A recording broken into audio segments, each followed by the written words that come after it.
1 menit lebih paham tentang pergantian musim. Oke, jadi bumi kita itu berputar pada porosnya. Gerakan ini kita sebut sebagai gerak rotasi. Inilah yang menyebabkan terjadinya siang dan malam. Nah, ternyata poros bumi kita itu memiliki kemiringan sekitar 23,5 derajat terhadap bidang orbitnya. Pada saat yang bersamaan, bumi kita juga bergerak mengitari matahari. Karena kemiringan tadi, sekitar bulan Juni, Juli hingga Agustus, belahan bumi utara itu terpapar matahari lebih lama, sehingga terjadilah musim panas di utara. Terus sekitar bulan Desember, Januari hingga Februari, belahan bumi selatanlah yang akan menerima cahaya matahari lebih lama sehingga di utara terjadi musim dingin.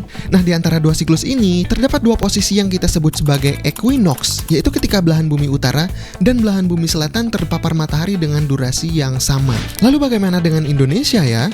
Well, Indonesia itu terletak di Khatulistiwa sehingga kita menerima sinar matahari sepanjang tahun dalam durasi yang relatif sama, yaitu sekitar 12 jam. Oleh karena itu, wilayah Indonesia tidak punya musim dingin yang memungkinkan turunnya salju seperti di lintang yang lebih tinggi. Walaupun Indonesia hanya mengalami musim penghujan atau musim kering saja, ternyata dinamika atmosfer di Indonesia itu cukup kompleks, bahkan jadi salah satu yang paling kompleks di dunia. Karena banyak sekali interaksi timbal balik antara laut dan atmosfer di dalamnya. Salah satu fenomena musim yang paling terkenal adalah monsun. Ketika musim dingin di belahan bumi utara, udara bergerak dari Asia melewati lautan tropis menuju Indonesia, lalu mengangkut uap-uap udara dari laut yang hangat dan jatuh di Indonesia sebagai hujan. Sehingga Indonesia mengalami musim hujan. Sebaliknya, ketika musim dingin di selatan, udara dari benua Australia yang lebih kering akan mengalir ke Asia sehingga udara di Indonesia akan jadi lebih kering dan terjadilah kemarau.